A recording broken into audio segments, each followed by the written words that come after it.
Essa paraxá, ela traz um drama e eu gostaria de compartilhar com vocês e entender o que vocês sentiram desta paraxá, desta narrativa, desta história de grande tristeza e um momento que marcou para sempre e até os dias de hoje o povo de Israel. Vendo a narração da história, nós conseguimos perceber o quão grave foi a situação. Agora, é importante você saber das possibilidades de entendimento do que está escrito e do que foi estudado hoje, né? O judaísmo, ele não se baseia apenas em uma fonte do seu conhecimento, da sua cultura. Nós temos a Torá escrita, que foi o que foi lido, nós temos a Torá oral, que são as orientações passadas de pai para filho, passada de Moshe para o povo, nós temos o Talmud, nós temos a Cabala, nós temos diferentes fontes que vão trazer muitas outras formas de você entender tudo o que aconteceu de forma mais profunda. Eu tenho uma versão especial, eu sempre gosto de fazer propaganda dela, porque ela traz uma narrativa mais profunda dos acontecimentos desse momento. Eu estava lendo ali e confesso que me deu grande tristeza no momento da leitura, na narrativa, pelo que se dava, pelo sofrimento que aquele povo, o nosso povo, passou. Porque há algo polêmico, né? Existem algumas narrativas que se levantam e condenam o povo de Israel, né? E colocam todo o peso da culpa. Sim, a culpa foi daquele povo que estava lá, mas nunca devemos esquecer que era o nosso povo, que foi o nosso povo. Né? Exatamente. O povo de Israel estava misturado com outros povos. O povo de Israel acabara de ser libertado da escravidão. Mas tome cuidado ao julgar, ao tomar para si o papel de juiz contra aquele povo. Porque talvez se você estivesse lá, você teria morrido de uma forma ou de outra.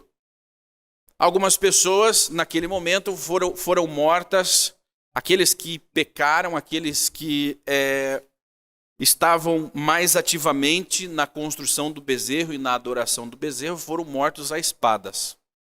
Aqueles que estavam desavisados foram mortos quando Moshe derrete o ouro, né? Ele derrete o ouro, moe o ouro, transforma em pó e faz aquelas pessoas beberem aquela água com aquele pó de ouro. E aí o mesmo efeito que tem a mulher que adulterou, teve nesse povo. As barrigas deles explodiram. Seu ventre explodiu e ali morreram mais algumas pessoas. Outras pessoas, outro grupo morreu de praga. Aqueles que estavam desavisados, mas estavam lá. Eles não foram advertidos, mas estavam lá, adorando o bezerro de ouro. Desavisadamente foram pegos no meio daquela situação. Às vezes nós nos pegamos desavisados, mas o fato de você não saber o que está acontecendo não vai te isentar da culpa de estar ali, naquele horário, naquela ocasião, passando e prestando atenção, ou até mesmo entrando na onda daqueles que lá estavam praticando. Esses também morreram de pragas. E eu quero falar sobre esses perfis que foram pegos e que acabaram se envolvendo. Alguns intencionalmente, outros desavisadamente, mas todos acabaram respondendo pelos seus atos. Todos.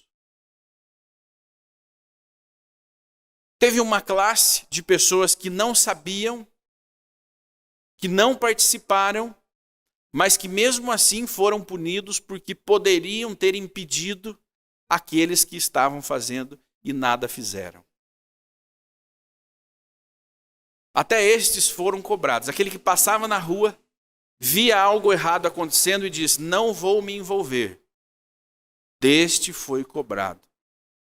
Este também pagou o preço a longo prazo. Ele não foi morto ali, mas o Eterno diz que esse pecado seria acrescido nos pecados futuros.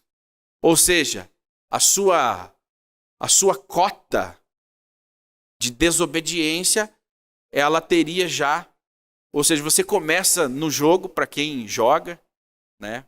Você já começa com uma desvantagem.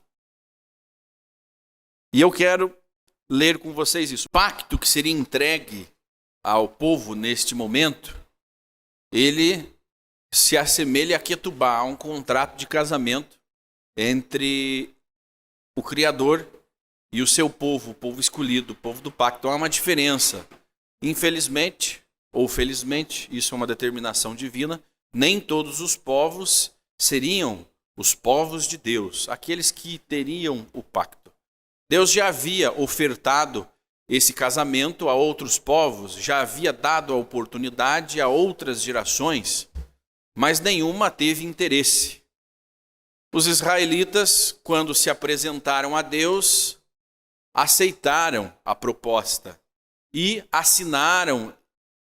E nesse momento eles estariam realizando esse casamento, recebendo esse documento, a Ketubá. No casamento judaico, na ligação de um homem e de uma mulher, ela não é feita apenas através de uma oração e nem de boa vontade. Ali é feito um contrato, e isso acontece até nos dias de hoje. Quando um casal vai para o seu casamento, ele assina um contrato, onde o homem se responsabiliza por determinados aspectos do casamento, daquela união, e a mulher também se compromete em determinadas obrigações e direitos. Ali é a legislação daquele casamento. Quando um dos cônjuges acaba desrespeitando os direitos e deveres do outro, então há a get, o divórcio. E a partir de um momento em que tanto o homem quanto a mulher assinam esse contrato de casamento, essa ketubá, então eles responderão por aquilo. Inclusive em Israel respondem mediante ao tribunal rabínico. Então lá quando um homem quer se divorciar da mulher, porque funciona assim. Funciona assim. A mulher tem o direito e o homem tem a obrigação. Em todos os sentidos.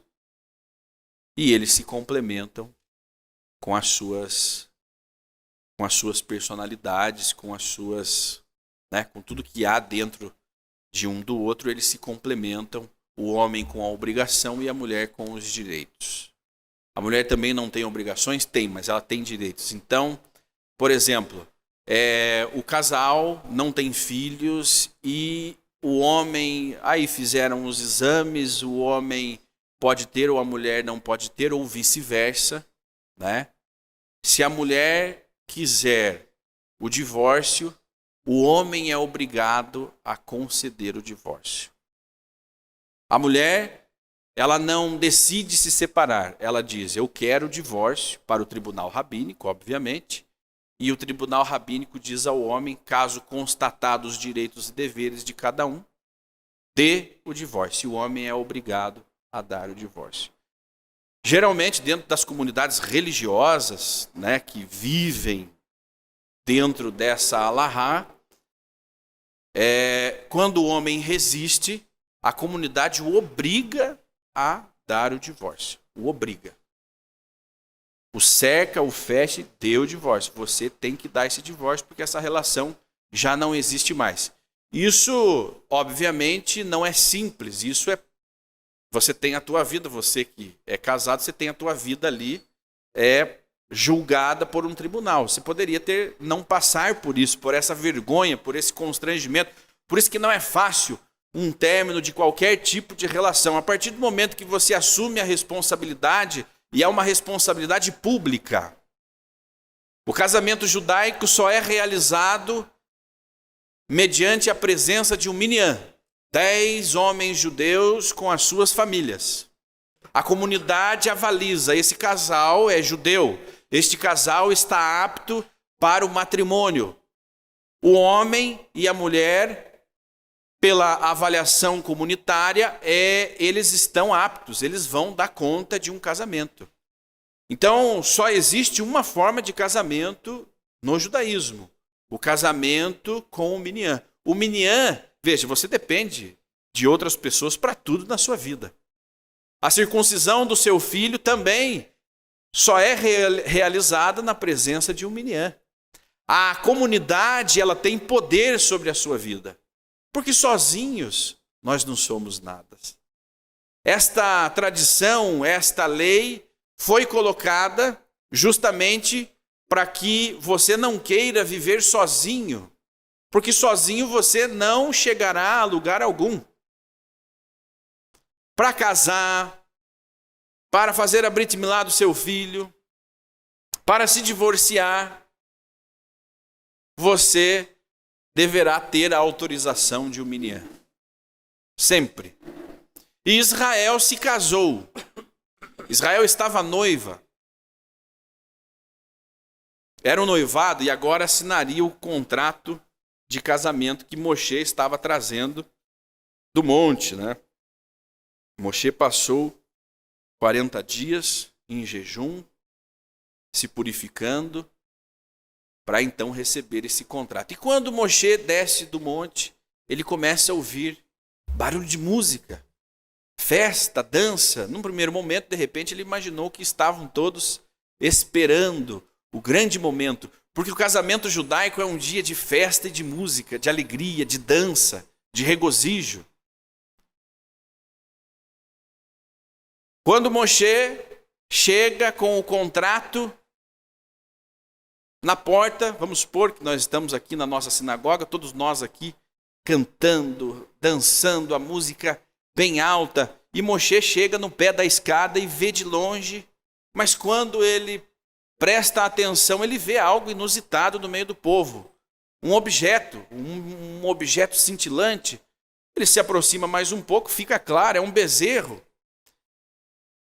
E Moshe começa a interpretar a cena, começa a interpretar aquele acontecimento, e logo percebe, Moshe era grandemente sábio, conseguiu fazer a leitura perfeita do que estava acontecendo com o povo e quebrou as tábuas. Algumas narrativas trazem que, por ira, Moshe quebrou as tábuas, mas essa quebra das tábuas foi muito consciente. E diz o seguinte: Santa ira. Aqui, ó.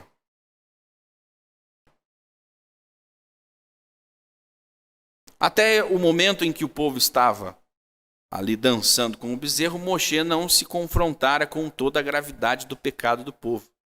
Porém, assim que se aproximou do acampamento e viu o bezerro e as danças, Moshe ficou imaginando. Então, cada vez que você vê um lugar com barulho e dança, você fala, o que está acontecendo? É uma festa. Mas é uma festa boa ou é uma festa ruim? Com drogas, com coisas que não prestam? Já passa na sua cabeça.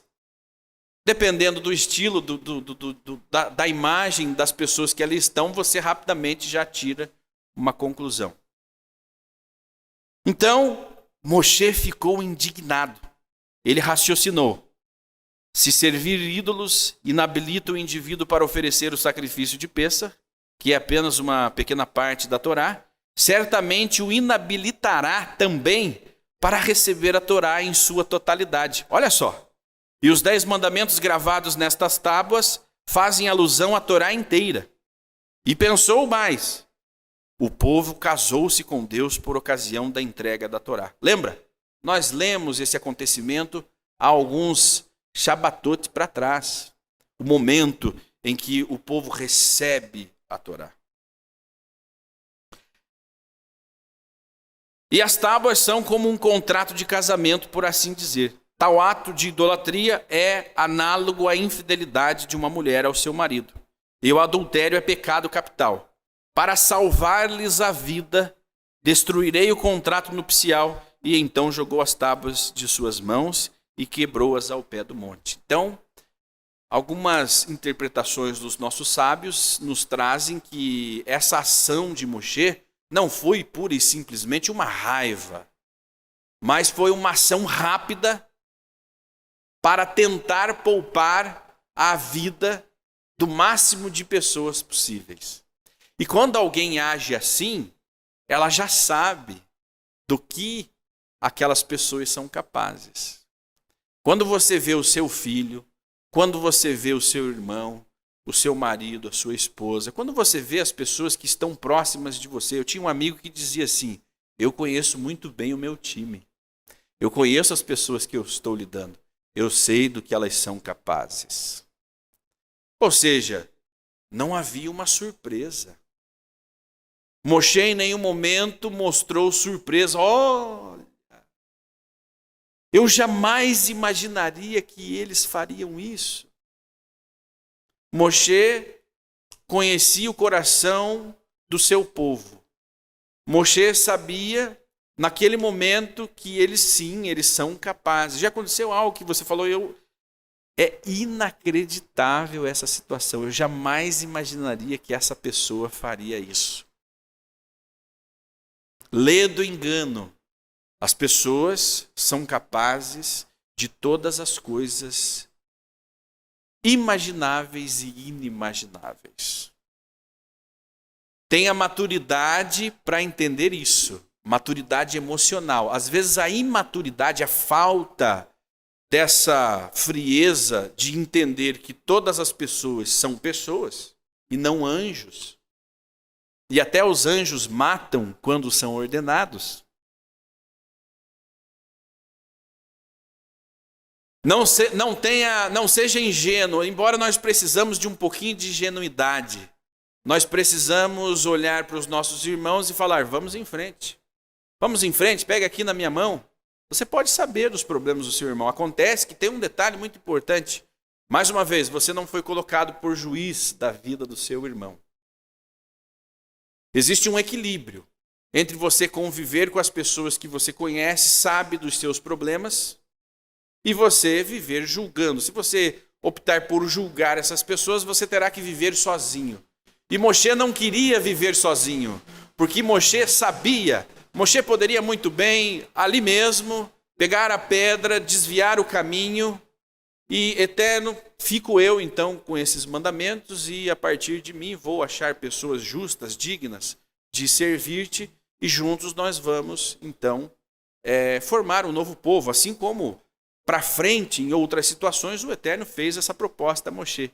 E, mais uma vez, Moshe fica ao lado do seu povo. Moshe amava aquele povo, por mais que fosse um povo desobediente, um povo reclamão, um povo com todos os seus defeitos, assim como eu acredito que nós temos muitos problemas.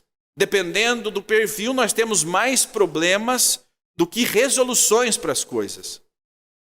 Mas nós precisamos uns dos outros para consertarmos a vida um dos outros. Mas você conserta se metendo na vida do outro? Não, você conserta vivendo em comunidade. Você conserta transferindo a sua boa energia para o seu irmão, dando um bom exemplo para o seu irmão, mostrando para o seu irmão qual é o caminho possível de ser atendido, porque eu sou um ser humano, você é um ser humano, se eu consigo, você também consegue. Se eu sou capaz, você também é. Se eu estou aqui na sinagoga rezando, você também é. Se eu circuncido meu filho ao 8º dia, você também é possível. Ter o seu filho, ter o seu neto rezando, se conectando. Se eu tenho uma conexão um pouco mais elevada, se eu sou mais devoto, você também terá esta possibilidade, porque todos nós somos exatamente iguais dentro de nossas diferenças que são intrínsecas a cada ser humano. Cada um tem a sua personalidade, cada um tem o seu papel, cada um tem o seu jeito e a sua forma de ser e de agir. Mas existe um propósito maior de coletividade que nos transforma em algo muito poderoso. E somente juntos nós seremos capazes de transformar esse mundo e colocá-lo, aí voltando ao nosso Shabat anterior, colocar esse mundo em situação que possa receber a presença divina morando ao nosso lado. Hoje nós precisamos suplicar com os sacrifícios, com as rezas. Nós precisamos das súplicas diárias para que Deus, em sua infinita misericórdia, olhe para nós que estamos aqui. Mas naquele momento do deserto, não.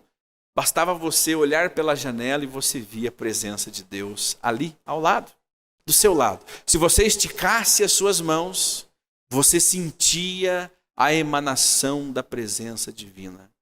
Hoje, se você estica a mão, vem alguém e bate em você. Oh, desculpa. Mas, então, Moshe amava o seu povo.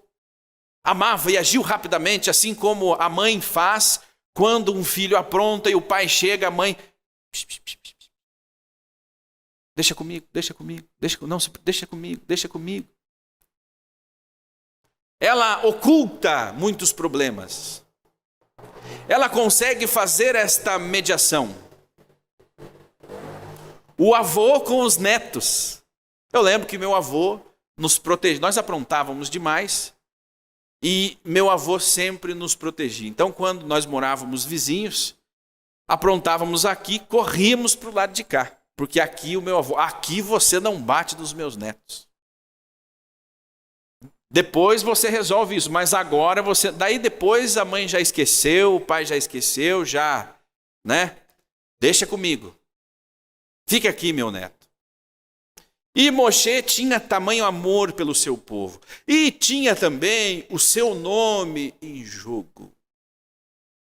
Agora, reparem bem, enquanto Moshe era benquisto, era respeitado pelo próprio Deus.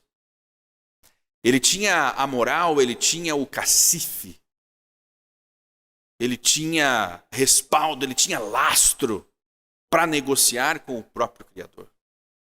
Moshe era diferenciado. Você, eu te faço a pergunta, você teria quebrado as pedras? Jogado ao chão? Ou teria quebrado na cabeça de alguém?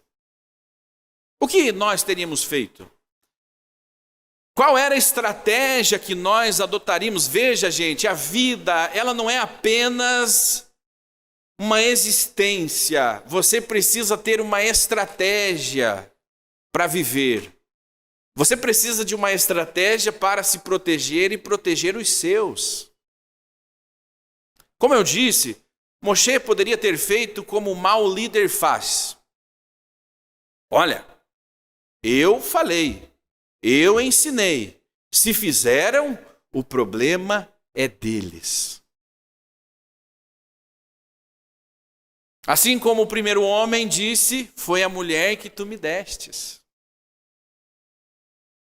Muitas vezes adotamos posição de liderança, queremos posição de liderança, mas liderar não é apenas estar acima dos seus liderados. Liderar é você assumir as responsabilidades, inclusive pelos erros dos seus liderados. Porque se Moshe admitisse a destruição daquele povo, ele também deveria ser destruído, porque afinal de contas, ele era o responsável, inclusive pelas ações do povo.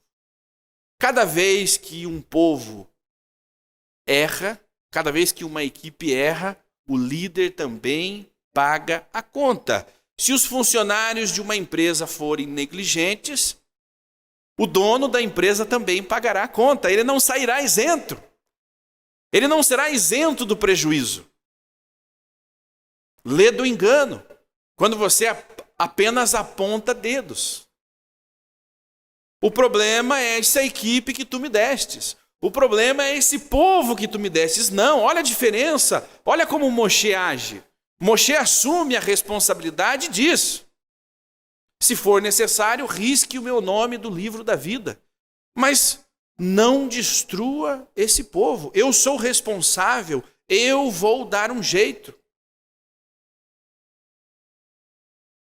Mas esse jeito, ele é muito mais profundo do que a gente possa imaginar. Não foi apenas uma conversa. Houve morte, houve execuções e muitos saíram perdendo a própria vida, a própria família. Aí algo que me deixou bastante chocado e a gente vê, veja, nós estudamos isso todo ano e a gente lê, e se você lê com atenção, você começa a prestar atenção em alguns detalhes, né? Que nesse dia, essa paraxá, ela fala de vários momentos, né? Esse é o principal momento, a idolatria. A idolatria eu acho que é um dos problemas mais nevrálgicos que levam o nosso povo à destruição, né? Levar o nosso povo para o cativeiro, ao exílio. Nós estamos no exílio hoje por conta da idolatria, da indiferença e do ódio gratuito. São problemas quase que imperdoáveis. Eles não são imperdoáveis porque a misericórdia de Deus é infinita, mas a punição para esses problemas é extremamente dolorosa. Nós vemos na narrativa que irmãos tiveram que matar irmãos, filhos e netos, sobrinhos, irmãs, pessoas que você ama e que você convive todos os dias. Olha as consequências.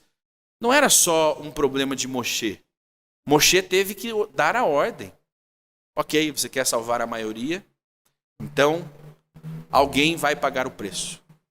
E você dará a ordem da execução. Então, quando você está isento de um pecado e é colocado na condição de juiz, porque quando houve aquela situação, rapidamente formou-se um tribunal e Moshe era o juiz ou o promotor. O que vocês acham? Mas Moshe teve que ordenar as execuções.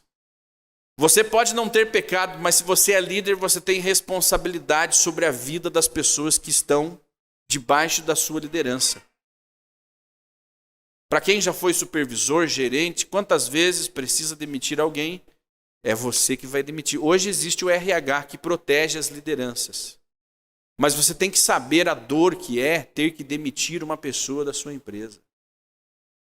Hoje o RH faz isso. Então o gerente, se ele não vai com a cara daquela pessoa, é muito fácil. Ele vai lá, demita. Nem sempre é uma demissão justa. Na maioria das vezes sim, mas nem sempre.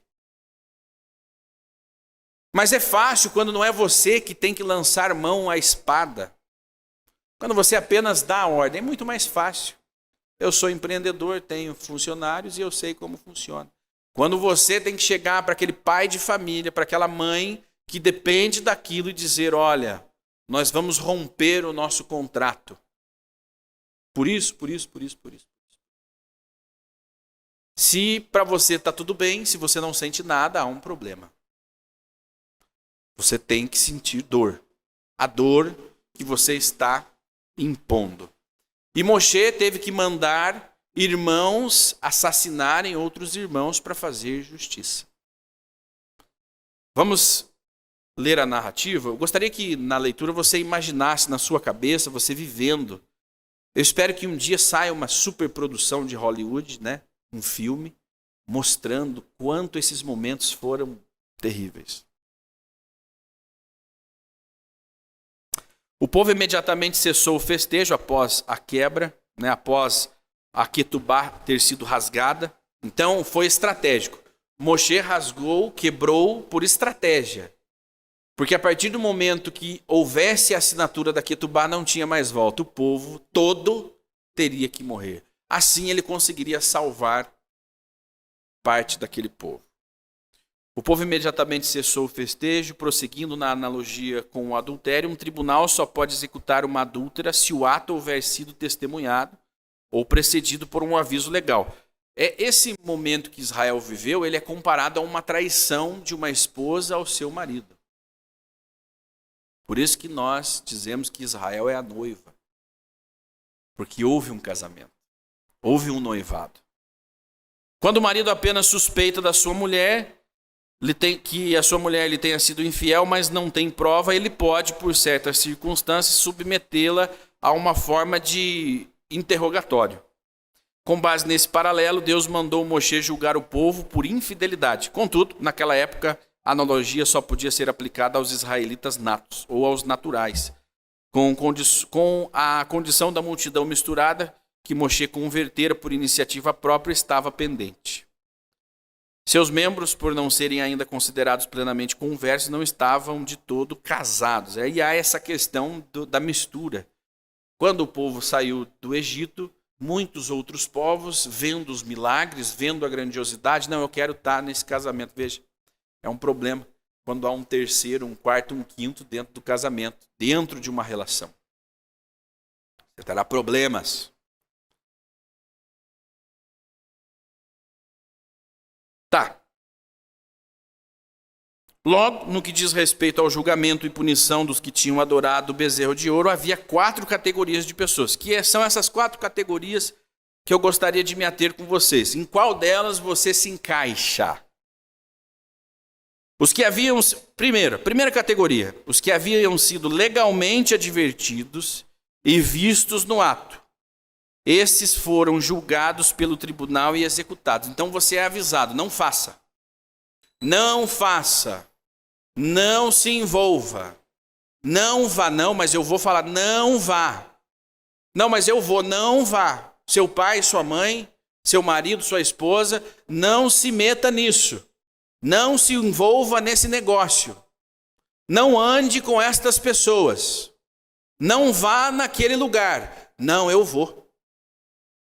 A partir do momento que você assumiu a responsabilidade, você foi advertido, você foi avisado, inclusive avisado das consequências, a você cabe toda a responsabilidade, ou seja, você irá responder por todos os seus atos. Foi avisado, a partir dali você será responsável. E qual é a punição nesse caso? A morte. Executado, foi julgado e executado imediatamente. Morreu. Foi apagado da existência. Por quê? Porque ele sabia das consequências. Ele foi avisado. Não vá. Não entre nisso. Não faça. Aliás, o primeiro, então, é daqueles que foram avisados e lá estiveram. Foram executados sumariamente. O segundo perfil, os israelitas naturais, que não tinham sido legalmente advertidos, nem vistos nos atos. Estes foram submetidos a interrogatório. Ele não foi avisado, mas também não apareceu. Mas ele é citado aqui. Ele ainda assim foi notado. Muitas vezes você sabe, te convidam para alguma coisa errada, te convidam para alguma coisa, aquilo dá errado. Isso acontece muito com os jovens. O amigo chega e te convida, vamos lá em tal situação. Aí ele sabe daquilo, porque ele teve contato com aquelas pessoas e aquelas pessoas vão para frente. Ele não foi. A mãe não deixou, a mãe falou, você não vai. Daqui você não sai. Não vai andar com esses maus elementos. Aqueles elementos seguiram em frente, cometeram um assassinato, beberam, acidentaram, alguém morreu. Com quem que a polícia investigativa vem falar? Com esse que sabia. Ele não esteve lá, mas ele foi interrogado. Ele passou por essa situação. Ele esteve envolvido. Isso significa que o mal, o contraditório, ele não deve nem chegar perto de você. Ele não deve ter a liberdade para te convidar para fazer algo errado. Se o amigo ousa, aquele amigo, entre aspas, porque amigo que é amigo não vem com propostas indecentes. Se o amigo ousa, o que você acha? Vamos pegar? Vamos levar um pouquinho a mais? Se ele tem essa liberdade para falar desse jeito com você, há um problema na sua relação. Ele consegue se enxergar em você. Talvez você não seja exatamente igual a ele. Talvez você não seja exatamente igual, porque existem os pesos e contrapesos na sua vida. Talvez você tenha uma esposa que te segure. Não, você não vai. Talvez você tenha uma mãe que fala, senta aí, daqui você não sai. Vocês já devem ter visto um meme na internet de um filho querendo fumar narguilé. Eu vou fumar narguilé, eu vou. A mãe não vai. Não presta. Mas eu vou. Hoje é dia de narguilé, eu vou. Não vai. E o menino se joga na cama, e é um menino grande, hein? Se joga e faz... Daqui você não sai. Preste atenção nas amizades, preste atenção com quem você está andando. Porque se alguém te convida para algo indecente, é porque há indecência em você.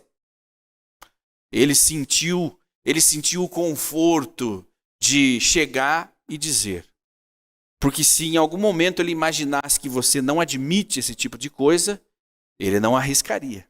Não, ele não arriscaria. Mas nem sempre, obviamente, existem as exceções. Você é o culpado ou o responsável. Existem pessoas sem noção que vão chegar e vão te propor coisas indecentes. Mas aí você tem que reagir. Reaja e dê uma lição de moral nessa pessoa. Não por isso e por isso. Mas mesmo assim, você será interrogado. Muitos episódios, gente, muitos episódios de jovens que têm a sua patota, que têm o seu grupo, que são convidados para festinhas, são convidados para viagens, vão, dá errado, acontece um acidente, muitos, e o pai e a mãe acabam sendo responsáveis. Cuidado, ó. Os israelitas natos, que não tinham sido legalmente advertidos, nem vistos no ato, esses foram submetidos ao interrogatório. Daqui a pouco nós vamos ver o que aconteceu com eles, tá? O terceiro perfil de pessoas que se envolveu nesse dia fatídico. Os membros da multidão misturada, que não haviam sido legalmente advertidos, nem vistos no ato. Existe um problema de você estar no meio de multidões, de você estar... E nós vivemos isso no Brasil. Vou falar uma data, 8 de janeiro. Lembra? 8 de janeiro.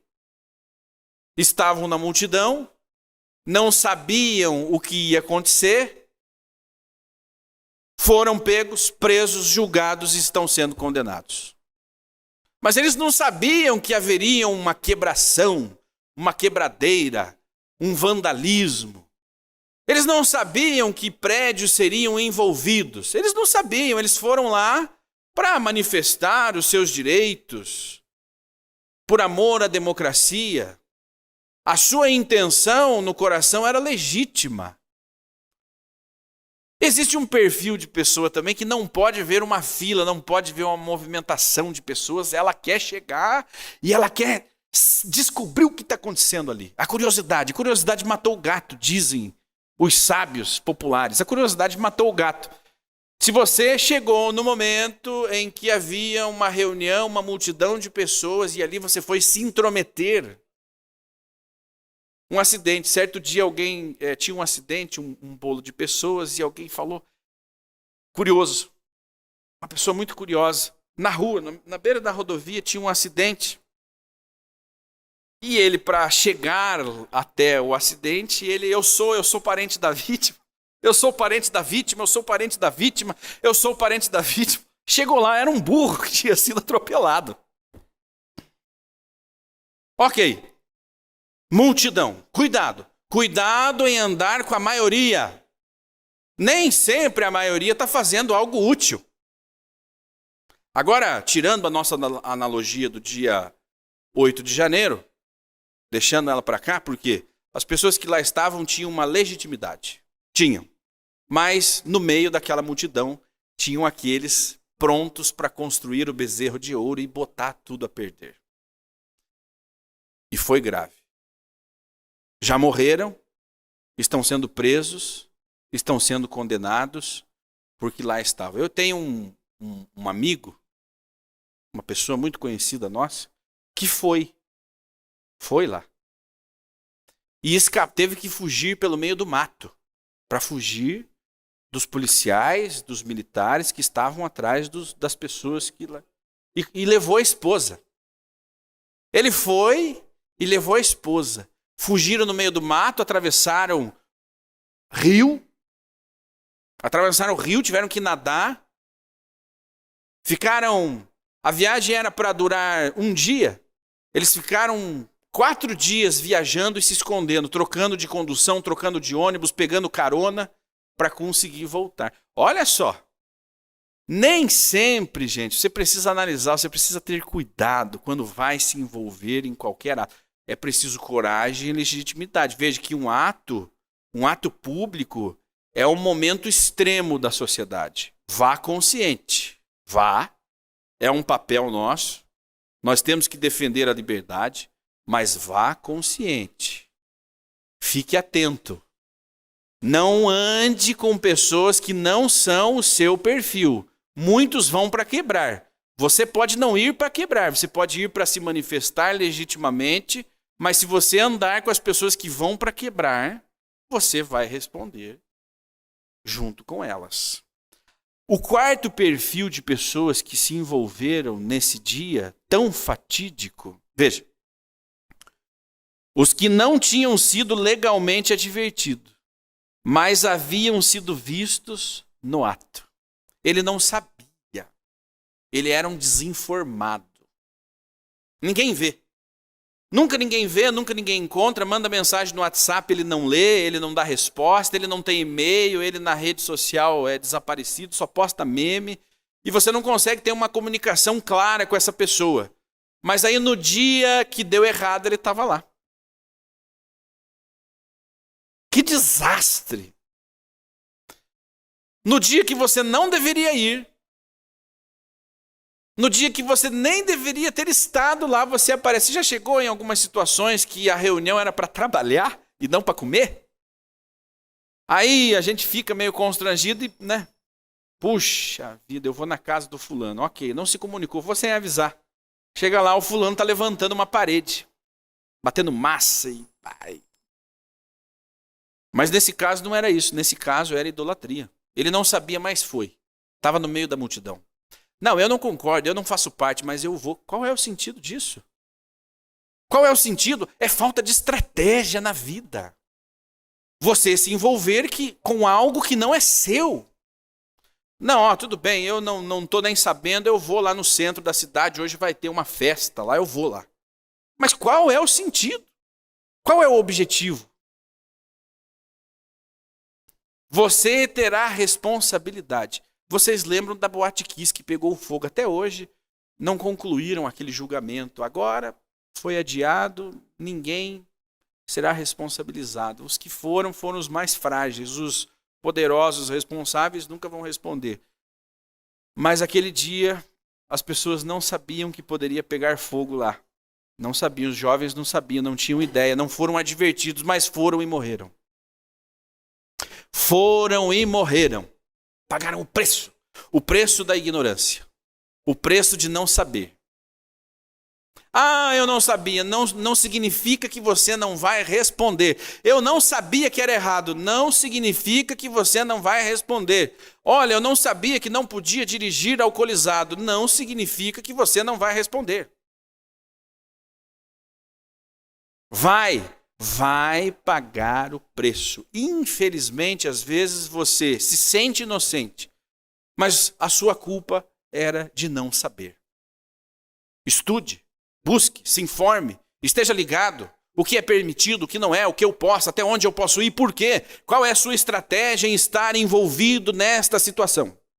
Por quê? Foi necessário? Muitas vezes é necessário você se envolver em algo mais nevrálgico. Eu preciso lá resolver um problema. Eu sei que a minha filha está tendo problema com o marido que bate nela. Vou lá e vou resolver. Mas esteja preparado para viver as consequências de tomar qualquer atitude.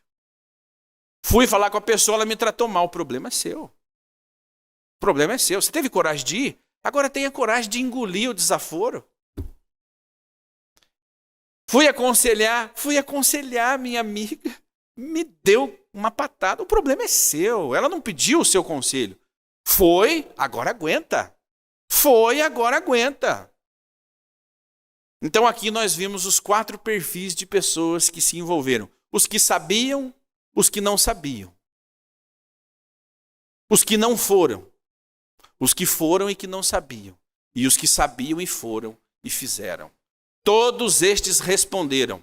Todos eles tiveram um julgamento feito pelo Eterno. E todos eles pagaram com a vida. Todos.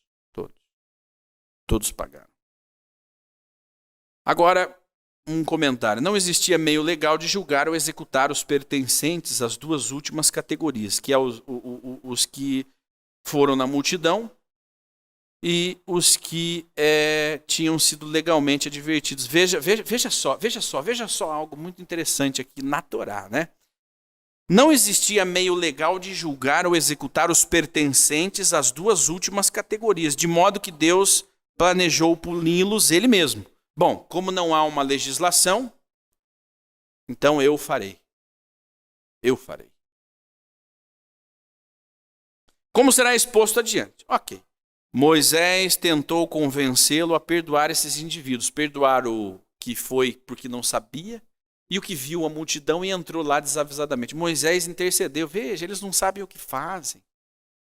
Ele é inocente. Ele é muito jovem. Seu pai e sua mãe vai ter uma justificativa. O pai, a mãe, o avô, a esposa, não, meu marido não é assim. Minha esposa não é assim. Meu filho não é assim. Ele é meu amigo, ele não é assim. Tudo bem. Então eu vou julgá-los. Acho que era pior, né? Porém, o julgamento de Deus, você pode ter certeza que é 100% justo. Ou mais do que 100. 1000, 1 milhão, infinitamente justo. E a misericórdia também é infinita. Vamos lá.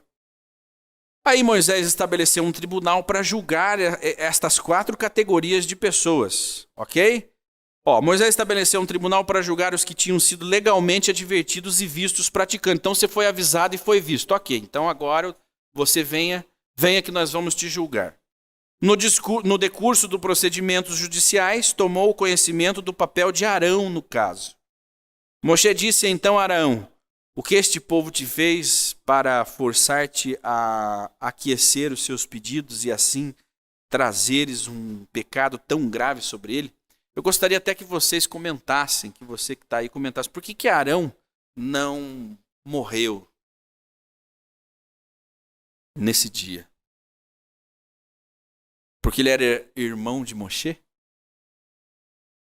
Por que Arão não pagou o preço que todos tiveram que pagar? Vocês vão ver mais para frente que ele pagou um preço alto demais. Até esse momento, Moshe não se confrontara com toda a gravidade. Opa, deixa eu virar minha página aqui. Eu estou no capítulo 32, tá? Capítulo 32, Passuque 22 agora. A minha versão é um pouco diferente da sua, mas dá para acompanhar. Diferente no quesito de essa versão tem mais informações dos sábios. Tá? E Arão respondeu. Arão foi indagado, mas por que você? Mas você? Você? Nunca te abordaram dessa forma? Mas você, justo você? Eu estou tentando entender o que você fez. O porquê você fez. Aí Arão,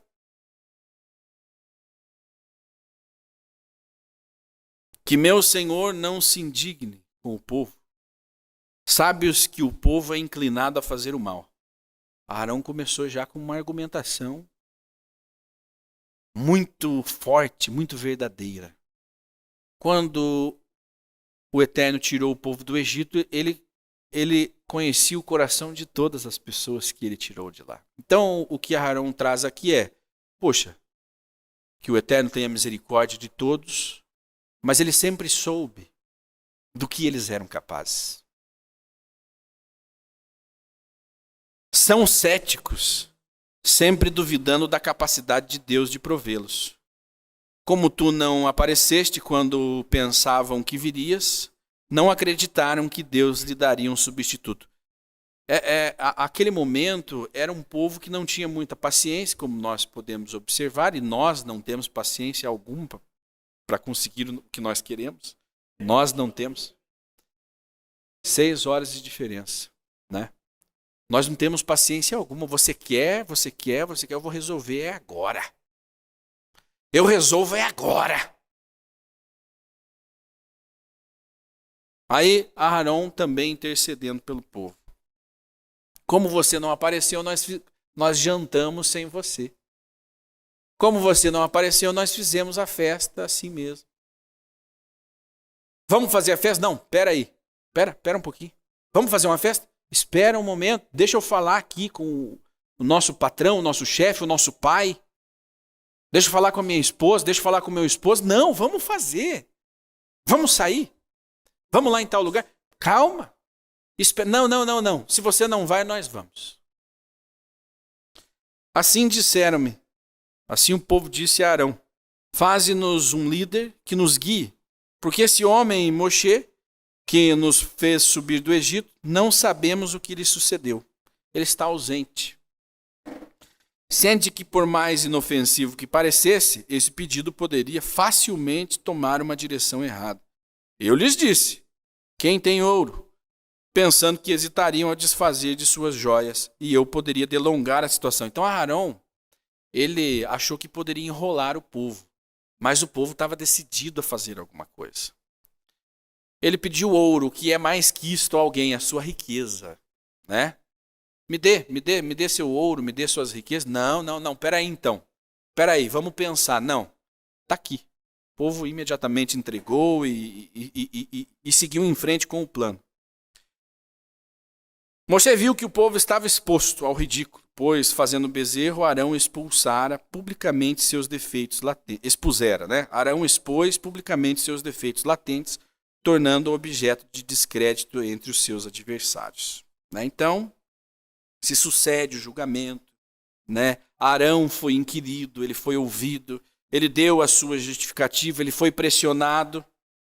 Moshe entendeu que, em razão disso, teria que punir publicamente os malfeitores condenados. Vamos lá. Agora a coisa fica feia. Pôs-se de pé à entrada do acampamento, perfeitamente à vista de todos, e disse: quem é por Deus, isto é, não participou do crime e está disposto a atuar como um agente do tribunal, executando os idólatras em público. Então ali Moshe abriu a oportunidade para quem quisesse fazer justiça, naquele momento agir. Presta atenção. Num primeiro momento é algo interessante. É o momento de você mostrar serviço, de você se colocar no lado certo. É o momento de você se posicionar. Ok. Veja bem. Primeiro ele diz, quem é por Deus, isto é, quem não participou do crime e está disposto a atuar como agente do tribunal, executando os idólatras em público. Junte-se a mim. E todos os levitas se reuniram à sua volta, pois nenhum deles tinha participado do crime. E ele lhes disse: é isto que disse Deus, o Deus de Israel. A idolatria é um pecado capital. Portanto, que cada um de vós coloque sua espada na bainha, junto à sua coxa, ide e voltai da entrada à entrada através do acampamento, e cada homem mate aquele que o tribunal declarou culpado, mesmo que seja seu meio-irmão, seu amigo ou seu parente. Os levitas fizeram conforme Moshe ordenara, ainda que isto às vezes significasse ter de matar seus próprios parentes, seus parentes próximos. E uns 3.000 homens do povo caíram nesse dia.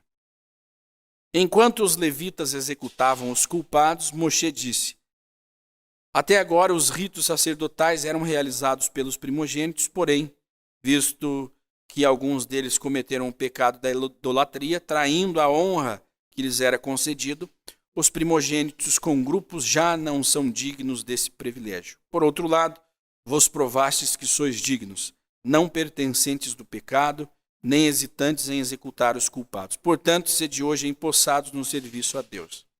E aí nós vemos a matança. Nós vemos a responsabilidade que é você tomar juízo e você executar alguém. Não foi fácil, não foi um momento agradável, onde um parente estava tirando a vida de outro parente para fazer justiça. A justiça nem sempre será agradável. Esse é o sentido. Nem sempre fazer justiça será gostoso, será prazeroso. Muitas vezes vai doer na sua própria carne. Não é moleza para um pai punir um filho. Não há de sentir prazer nisso, é uma responsabilidade. Executar uma pena e depois, na entrega da lei minuciosamente, todo aquele que acusasse alguém de pecado, viu meu irmão pecando, comprovei, quando ele for julgado e condenado, aquele que o acusou tinha que lançar a pedra, tinha que executar a pena. Se era ser jogado de um penhasco, ele tinha que empurrar. Se era apedrejamento, ele tinha que lançar a primeira pedra. Então, fazer justiça é justiça. Ela não é nem boa e nem má. Ela é justiça. Ela é o equilíbrio. Mas nem sempre, para se fazer justiça, você viverá momentos agradáveis. Muito pelo contrário. Geralmente, quando um juiz decide, uma das partes sai perdendo. Sai triste. Sai derrotada. Mas, dentro do entendimento dele, é o que poderia ser feito de melhor para apaziguar a situação. Então, o momento em que um avô mata o seu neto, o momento em que você mata o seu primo, porque ele foi aonde ele não deveria ter ido. Como fica? Você matou o seu primo, mas sua tia, ela continua viva. Moshe, no outro dia, após as execuções, Moshe reúne o povo e diz ao povo sobre os dois perfis que haviam sido executados. Mas restara dois tipos de pessoas que ainda haviam de passar pelo tribunal. Então Moshe sobe ao monte novamente para falar com Deus e argumentar a favor destas pessoas, os desavisados. E os nossos sábios, eu estou resumindo, dizem que o Eterno disse a Moisés, não, eles vão pagar. Eles são responsáveis. Aí acontece o seguinte. Deus não aceita esse argumento, de maneira que Moshe procurou coagi-lo. Assim, se perdoares seu pecado, muito bem, e se não, apaga-me do teu livro da Torá que escreveste, antes da criação e por fim será dado na íntegra neste mundo. Não se registre que o meu martírio foi suficiente para obter-lhes expiação. Então, Moshe estava disposto a dar a vida pelas pessoas que ele considerara inocentes. A liderança. Se você acredita na inocência, se você acredita no valor, tome uma posição, não seja um isento. Eu não sei de nada, eu não vi nada. Não, você sabe, você viu, você conhece as condições das pessoas que caminham com você. Se você não buscar fazer justiça, nem que seja a justiça que há dentro de você, tome posição, defenda os seus. Moshe cumpriu esse papel e colocou o nome dele à disposição. Colocou a vida dele à disposição. Mas como Deus tem infinita sabedoria, Deus respondeu a Moshe, não. Aquele que pecou contra mim, a ele apagarei do restante do meu livro. pois foi ele que perdeu o direito de continuar a cumprir minha missão. Tu não pecastes, então não te apagarei da história. Conforme planejado, executarei todos que foram vistos praticando idolatria, mas não foram legalmente advertidos. Então, esse perfil aqui é aqueles que foram, mas eles não estavam sabendo do que estava acontecendo. Foram executados. Portanto, agora, uma vez que todos os israelitas natos que adoraram o bezerro, logo terão sido executados. Vai e guia o resto do povo aonde eu te disse, isto é, a terra de Israel. Contudo, mesmo aqueles que não pecaram de modo efetivo, não são inteiramente inocentes. Aqueles que não sabiam e aqueles que não foram. Você está lá, respinga algo em você. Não sabia e não foi. Veja bem. Contudo, mesmo aqueles que não pecaram de modo efetivo, são culpados. Não são inteiramente inocentes. O fato de não terem feito indica que não se incomodaram suficientemente com o pecado hediondo da idolatria. Ou não se preocupam o bastante com seus irmãos judeus. Consequentemente, eu os punirei. Esse perfil é aquele que estava vendo tudo acontecer e não fez nada. E a maioria vê o que está acontecendo e não faz nada para impedir. Deixa que eles vão aprender. Olha só. Deixa que ele vai aprender. Deixa que vá. Ele precisa ter essa experiência. Se acontecer algo que não deveria, algo contra a lei, você sabia, mas não fez nada. Você viu, mas não se envolveu. Você também pagará o preço. Impeça alguém que está para fazer o mal. Consciente.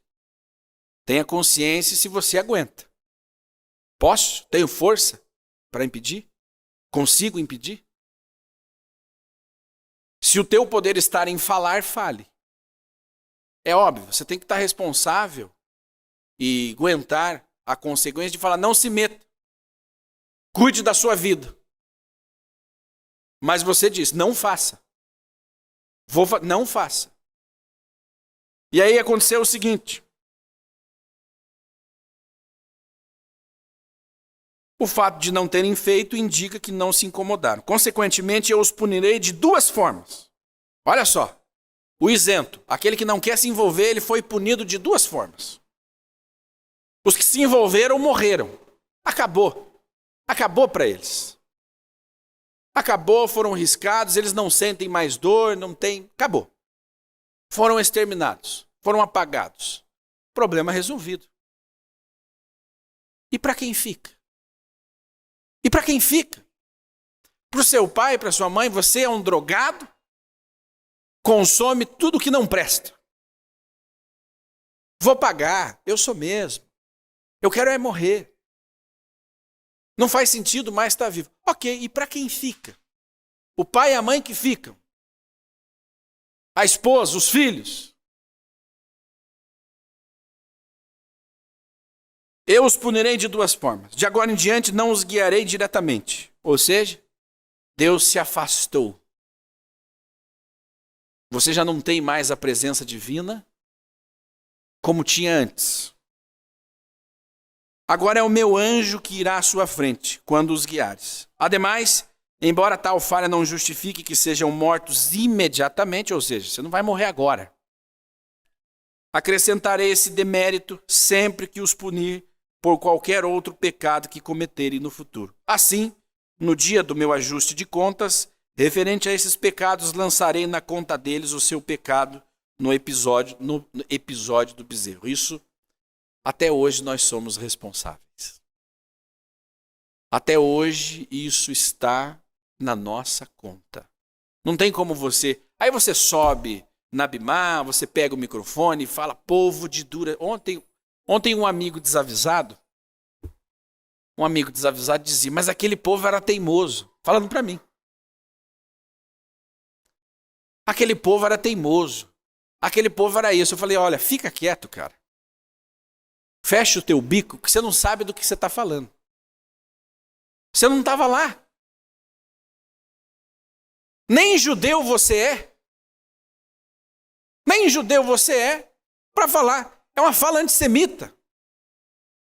Ele não estava falando porque ele era mau, é porque ele é burro. Se colocou por papel de juiz de um povo milenar. Fica quieto, cara, fica quieto. Vai rezar lá pro teu. Lançarei na conta deles o seu pecado do episódio. Deus manifestou a Moshe também a sua ira contra Arão, dizendo-lhe que pretendia exterminar sua linhagem, fazendo morrer seus 4 filhos. Eu falei, a punição de Arão foi a pior de todas. Tenho certeza que para um pai é melhor morrer logo e ter ali a certeza naquele momento que a sua família, os seus filhos seriam poupados. Foi invertido. Você vai ver os seus 4 filhos morrerem. Eu acredito que foi a pior punição de todas, na minha concepção. Não sei na sua, mas na minha, eu sou pai, tenho um filho. Na minha concepção, essa foi a pior punição.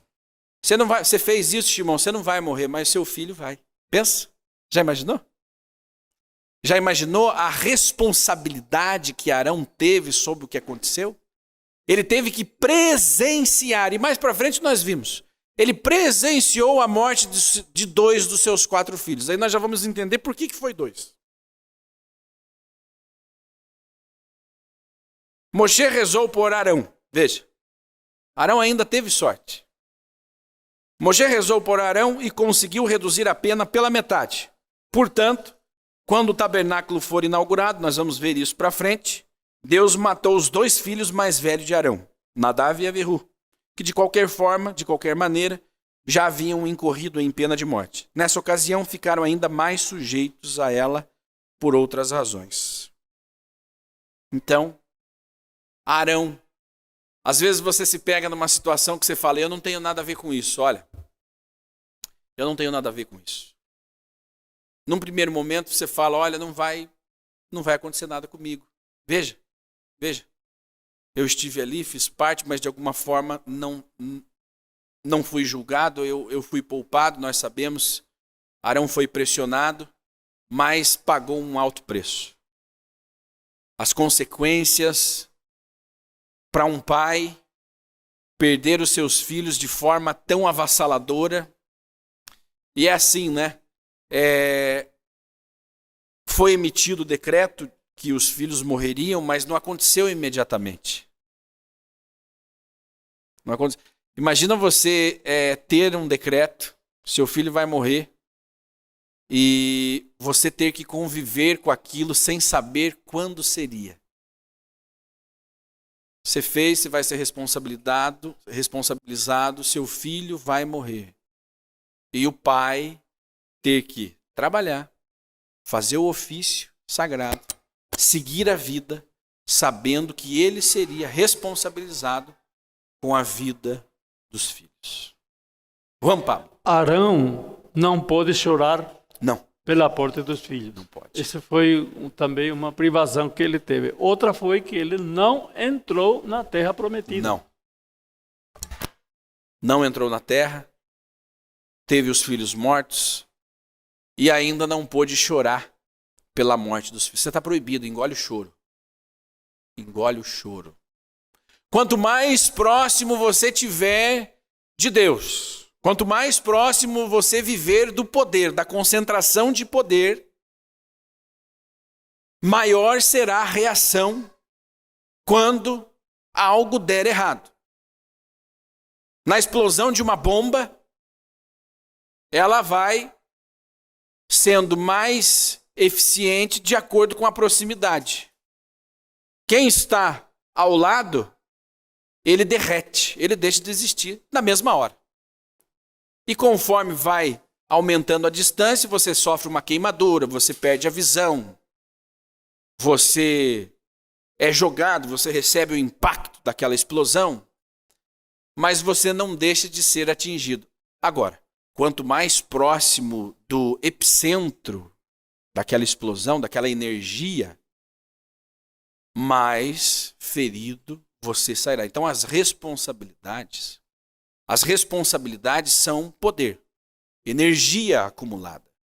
Quanto maior for a sua responsabilidade, maior for a sua competência, maior for a quantidade de pessoas que você lidera, maiores serão as consequências. Você pagará um preço. Aharon respondeu. Aharon teve que conviver com aquilo até o dia da sua morte. Aharon não pôde desistir do ofício. Aharon, para você só acaba quando eu disser que acabou. Engula o choro e faça o teu serviço. Engula o choro e faça o teu serviço. E o que foi que Aharon fez? Fez exatamente, engoliu o choro, tomou a responsabilidade e viveu até os dias que o Eterno falou, chega, você já cumpriu o seu papel. Agora eu vou te dar um descanso.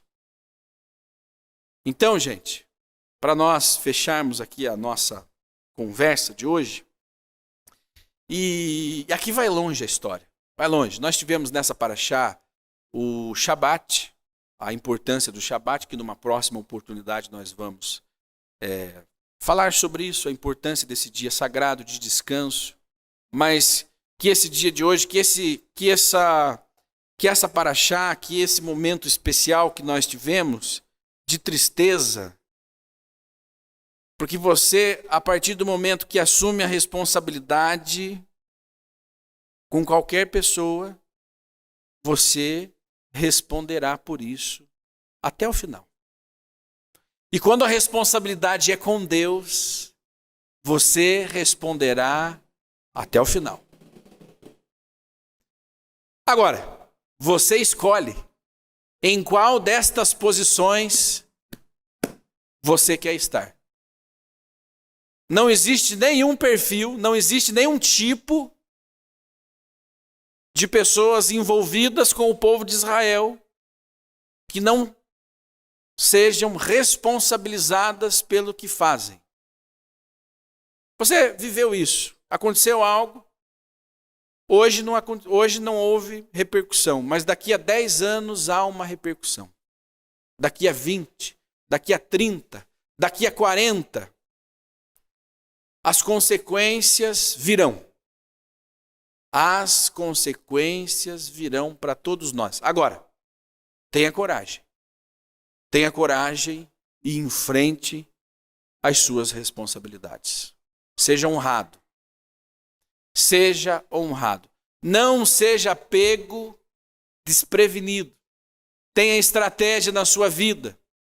Faça tudo conhecendo as consequências. Não se meta onde você não foi chamado. Não vá. Não vá. Se a sua mãe, seu pai disse não vá, não vá. Obedeça. Ouça a voz da experiência.